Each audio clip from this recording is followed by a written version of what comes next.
क्या कभी सोचा है, जिस घर में हंसी खुशी की गूंजें थी, वहां एक दिन बंटवारे की दस्तक दिलों को तोड़ सकती है। आज की कहानी में मिलिए उस माँ से, जिसके आंगन में परिवार बिखरने ही वाला था, लेकिन उसके बेटे के एक फैसले ने सबकी तकदीर बदल दी। जानिए, जब मोहब्बत और स्वार्थ टकराते हैं तो जीतता कौन है, रिश्ता या दौलत। गांव के कोने पर कच्चे पक्के घर में सुबह की सूरज की सुनहरी किरणें झरोखे से आती हैं।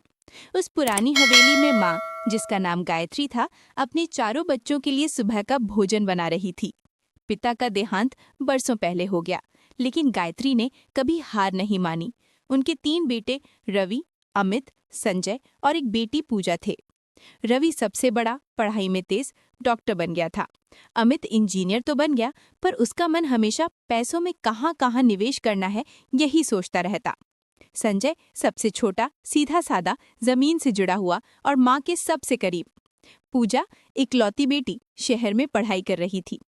परिवार बरसों से एक संपत्ति में एक साथ था। जब बच्चों ने बड़े होकर अपनी अपनी नौकरियां पकड़ लीं, तब शहर और गांव का अंतर भी बड़ा महसूस होने लगा। रवि और अमित शहरों में रहने लगे, पर माँ, संजय और पूजा गांव में ही रहते थे।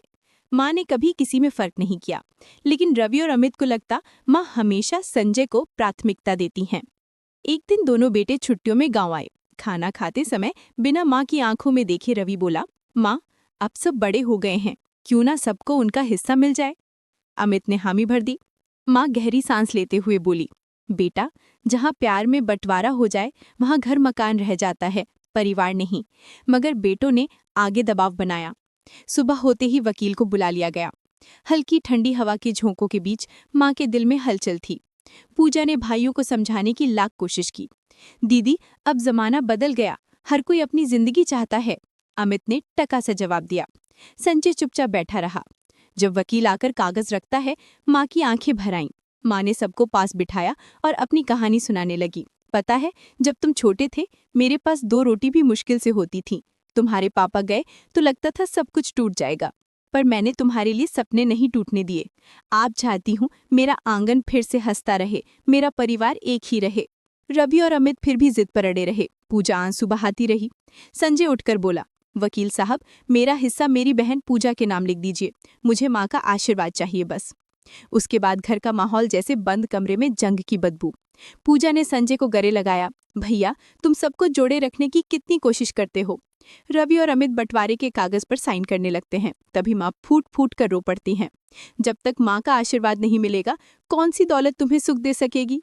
संजय की पत्नी भी आगे आकर माँ का हाथ पकड़ती है। माँ, आपने मुझे बेटी बनाया, मेरे लिए इससे बड़ा कोई वरदान नहीं।